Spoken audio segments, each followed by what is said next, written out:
Hello and welcome once again to Tech Talk with Sean.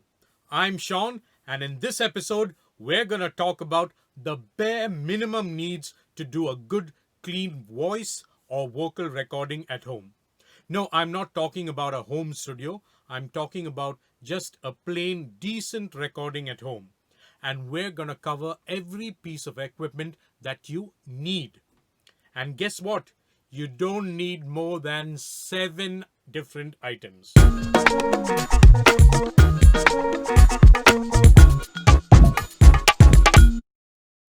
Now, during this lockdown, we've come across situations where vocal and voice talents are isolated at home. And when their services are required, they send us voice recordings done with their phone. In most cases, I have to say, they sound bad, and that's putting it politely. So, the bare minimum requirements for a decent home recording system is what we're going to talk about now. Also, bear in mind, since we're talking about audio recording, this also pertains to doing a podcast or recording audio for online streaming, etc. And without wasting any more time, let's get down to it. So, first things first, a recorder. You need a device to record your voice to. Item number 1. Is a computer or a laptop or any kind of portable recorder. Now, this doesn't need to be an immensely powerful machine, because what we are using this machine for is for a basic recording. And we are not looking at running a huge number of audio tracks with plugins or doing mixing and masters. So we can make do with pretty much any computer or laptop that has been purchased over the last few years. Post 2016, a computer should be able to record a few audio tracks, and all of them will have USB ports. So if you're looking for a portable recorder, you have a few options. Some come with built-in microphones and some do not. That was item number 1. Item number 2. A recording interface or sound card. Of course, this is needed if you're not using a standalone portable recorder and you're going to be using a computer or a laptop. And no, we're not talking about the sound card built into your computer or laptop. We're talking about a decent quality external sound card or interface with at least one preamp. That one preamp is what will receive your microphone signal and let you boost up the gain or level coming into the interface from your microphone to a desirable and optimum level for recording. You have a huge number of brands to pick and choose from. And most of these brands sell you small single or dual preamp boxes to larger 8-channel preamp boxes. And all of these interfaces connect to your computer via standard USB or Thunderbolt or Firewire cables. You need to choose and pick an interface depending on what kind of available ports you have on your computer. For example, if you have a standard Windows computer or laptop, you can connect via the usual and common USB connections, Thunderbolt, or the newer USB-C connections, which are Thunderbolt and USB-C connections on the Macs, that is. USB-C and Thunderbolt 3 can confuse you a bit, but don't worry about that, that's for another day. Some of the companies that make interfaces are Steinberg, Focusrite, Avid, Behringer, Tascam, Roland, Native Instruments, that's to name a very few numbers. Item number 3. A microphone. You need to have a decent microphone. A cardioid condenser microphone should do the job.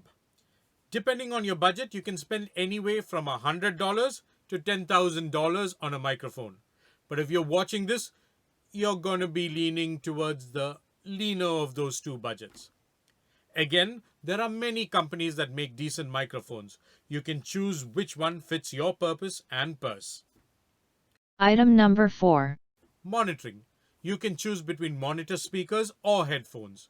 If you're looking for a basic recording situation, then go with headphones.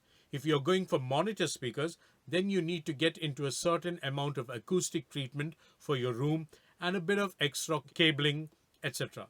So we'll go with headphones for now.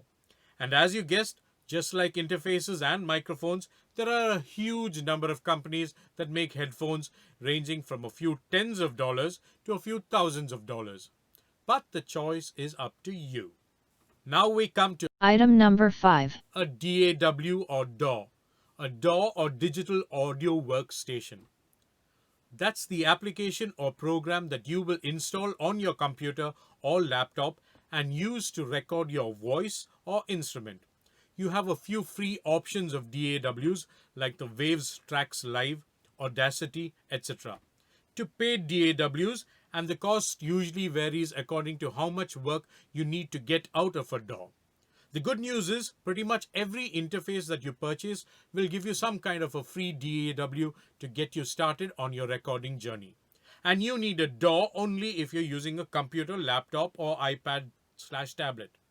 Of course, a standalone recorder does not need a DAW. Item numbers 6 and 7 are just things that no one gives any importance to and leaves them out of the lists of needed things. One of those items is an XLR cable. That's the cable that connects from your microphone to the interface.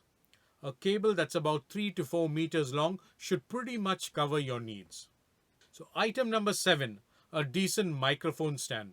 This can be a normal floor standing microphone stand or a tabletop stand or even table mounted stand. You can choose which stand you need according to your need, and you know best where you plan on doing your recording. And with that, we wrap up those essential items to do a decent recording at home. Now, some extra things to have are a pop filter for the microphone. This cuts the pops and the wind blows that hit the microphone when you speak into it. Most microphones come with some kind of pop filter. Another thing, a power strip. Get a good power strip with a spike buster so that you can have your interface connected to it if it needs power. In most cases, smaller interfaces are bus powered, meaning they will be powered from the computer through the USB or Thunderbolt cable itself. But it's always handy to have a power strip with a spike buster close to your door. You can have a charger or your computer itself connected to it. Now, there are a few companies like Focusrite and Steinberg that sell you studio packs, which have most of the above mentioned things to get you running. In fact, in an earlier video of mine, I took a look at one of the Focusrite Studio Packs. I'll leave the link to that in the description below. Focusrite are the easiest ones to get here in India. In addition to all this, doing a recording in a room that has curtains or any kind of surfaces that are not hard helps the quality of your recording. For example, a bedroom with curtains and a cot would sound duller or deader than the bathroom or a big sitting room. And deader the sound of your room, the better your voice recording will be for post-production in a studio. So I hope I made things clear as to what the components of a basic home recording system comprises of. Please like the video if you do. Subscribe to the channel as it will help me reach more people who might find these tips useful. Until next time, this is me, Sean, signing off. Take care, stay safe, spend your money wisely, and happy recording.